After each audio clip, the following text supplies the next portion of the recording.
Olá! O que é, afinal de contas, uma memória? É uma ideia? Um sentimento? Hoje vamos mergulhar a fundo na sua base física, na sua biologia. Inspirados no trabalho notável do Prémio Nobel Eric Kandel, vamos descobrir como o nosso cérebro consegue transformar experiências em mudanças biológicas reais e duradouras. E tudo começa com uma pergunta muito simples, mas ao mesmo tempo muito profunda. Sabe, esta é uma daquelas perguntas que soa quase filosófica, não é? Quando nos lembramos de um rosto, de uma música, de um facto, isso é apenas um pensamento abstrato, algo que flutua na nossa mente, ou está de alguma forma gravado na própria estrutura do nosso cérebro? Foi esta questão que impulsionou décadas de investigação para decifrar um dos maiores mistérios da biologia. E aqui está a motivação por trás de tudo. O Dr. Kendall sentia-se frustrado com a psicanálise da altura, que tratava o cérebro como uma espécie de caixa negra impenetrável. Ele estava absolutamente convencido de que a resposta estava na biologia, que era a chave para finalmente abrir essa caixa e ver a maquinaria da memória a funcionar. Ok, então vamos a isso. Como é que se começa a abrir a caixa negra mais complexa que conhecemos, o cérebro humano? A estratégia de Kandel foi, na verdade, radical. Em vez de começar pelo mais complexo, ele procurou o sistema mas mesmo o mais simples que conseguisse encontrar, que ainda fosse capaz de aprender. E aqui temos o nosso herói improvável, a lesma do mar, a Plísia. Pode não parecer grande coisa, eu sei, mas este organismo simples tinha a chave para compreender os mecanismos universais da memória.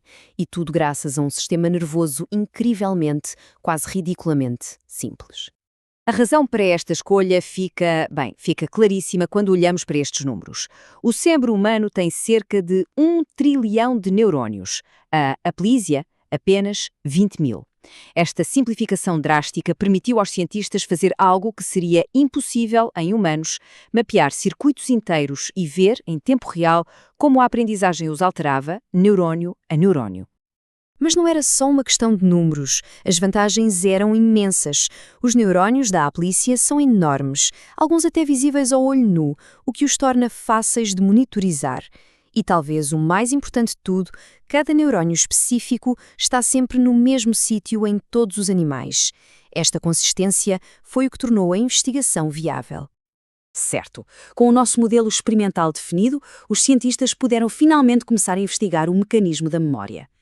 A primeira peça do puzzle era perceber como é que se formam aquelas memórias mais fugazes, as de curto prazo.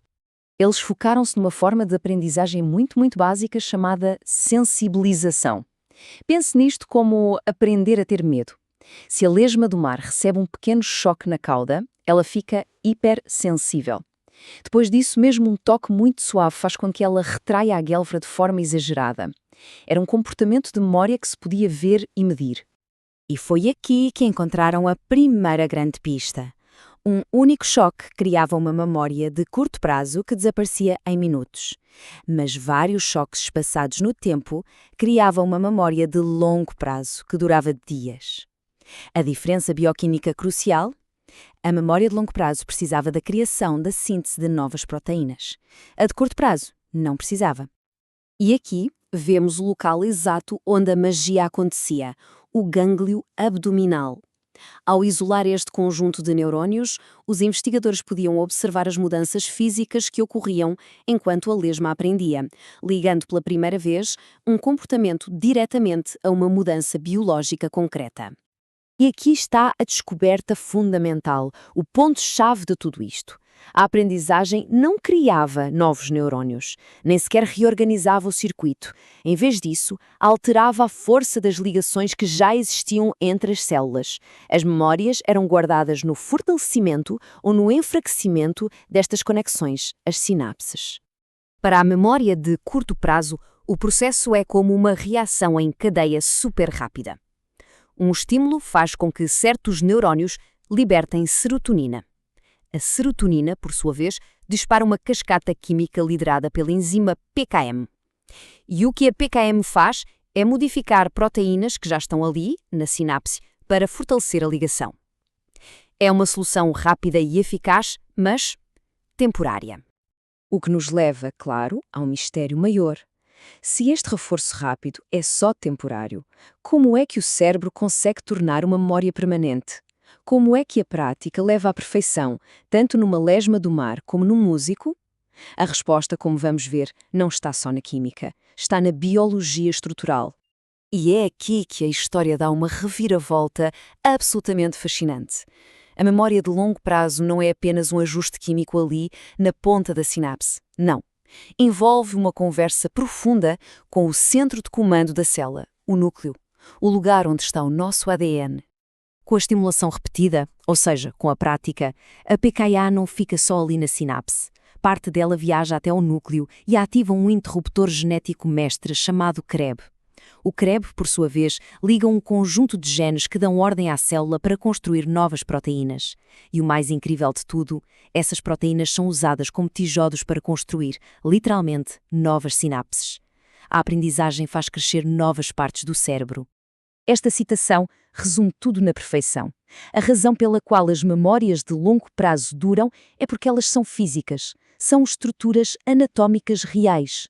Quando a memória se vai, essas novas ligações retraem-se. A memória é, de facto, uma mudança estrutural no cérebro.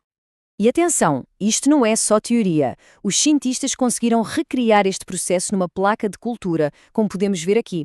Eles conseguiam aplicar serotonina a um único ramo de um neurónio e depois observar, ao microscópio, o crescimento de novas ligações. Foi a prova final de que a memória de longo prazo é, de facto, anatómica. A questão óbvia, claro, é: será que isto se aplica a nós?